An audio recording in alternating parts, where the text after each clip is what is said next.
Assalamualaikum warahmatullahi wabarakatuh. Saya Nurfidia Pratista Dipa, mahasiswi jurusan Psikologi, program e-learning kelas D. Hari ini ingin mempresentasikan atau menjelaskan tentang apa itu distribusi frekuensi.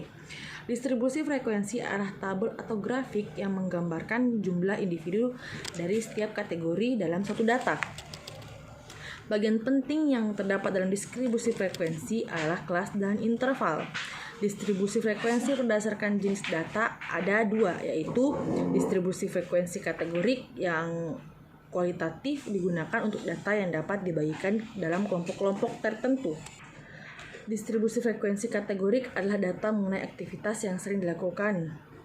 Yang kedua, distribusi frekuensi numerik. Distribusi frekuensi numerik diterapkan pada data numerik atau kuantitatif yang tidak memiliki kategori-kategori tertentu.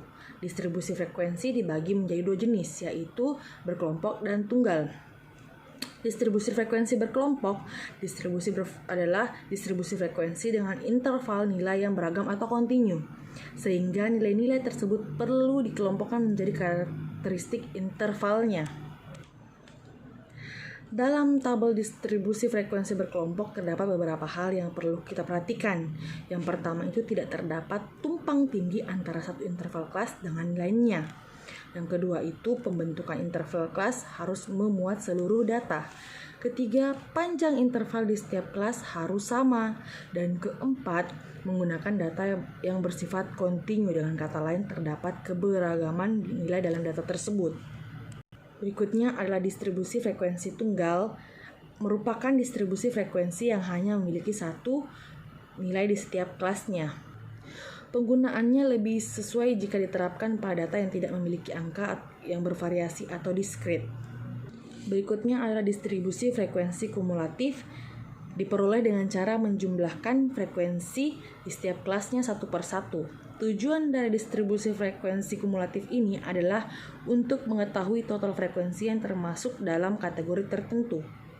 Dan selanjutnya adalah distribusi frekuensi relatif, yaitu frekuensi relatif dapat diartikan sebagai persentase dari frekuensi masing-masing kelompok terhadap total frekuensi. Dan yang selanjutnya adalah visualisasi. Teknik lain yang dapat digunakan untuk membuat lebih informatif dan lebih menarik adalah dengan menggunakan diagram atau chart. Diagram-diagram tersebut antara lain seperti histogram, diagram batang atau word chart, dan diagram lingkaran atau pie chart. Histogram adalah teknik penyajian menggunakan gambar yang berbentuk diagram batang tegak vertikal. Histogram lebih dikenal dan lebih tepat digunakan untuk kasus distribusi frekuensi berkelompok atau data yang bersifat lebih kontinu. Langkah-langkah yang dapat digunakan untuk membuat histogram adalah sebagai berikut. Yang pertama, membuat tabel distribusi frekuensi berkelompok atau relatif. Yang kedua, menggambar garis sumbu X atau vertikal dan Y horizontal dan mendefinisikan kedua sumbu tersebut. Yang ketiga, membuat angka-angka yang mempresentasikan frekuensi pada sumbu Y dan batas interval pada sumbu X. Yang keempat, menggambarkan diagram batang vertikal yang memiliki ketinggian sesuai dengan frekuensi masing-masing interval kelas. Histogram pertama kali dikenalkan oleh Carl Pearson yang bertujuan untuk menggambarkan pola persebaran serta data numerik. Umumnya terdapat 6 jenis pola persebaran data numerik yang dikenal. Yang pertama itu bell shape atau symmetric, yang kedua right skew, yang ketiga left skew, uniform, bimodal, dan multimodal. Bell shape atau simetrik adalah persebaran data berpusat di sekitar min. Left skew, persebaran data berpusat di sekitar nilai maksimum. Left skew, data tersebar berpusat di sekitar nilai minimum. Uniform, data tersebar secara merata di keseluruhan area data. Yang kelima, bimodal, data tersebar di sekitar nilai maksimum dan minimum.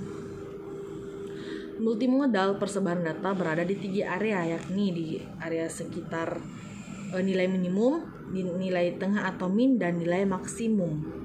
Berikutnya adalah diagram batang. Diagram batang digunakan untuk membandingkan nilai suatu data atau frekuensi berdasarkan kelompoknya, serta dapat dibuat secara vertikal maupun horizontal.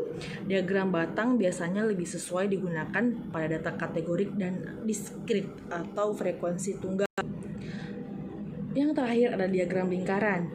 Diagram lingkaran menunjukkan proporsi atau persentase suatu kelompok terhadap keseluruhan data.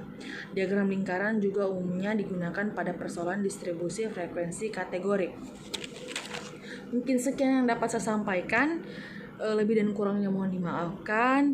Wabillahi taufiq wal hidayah. Assalamualaikum warahmatullahi wabarakatuh.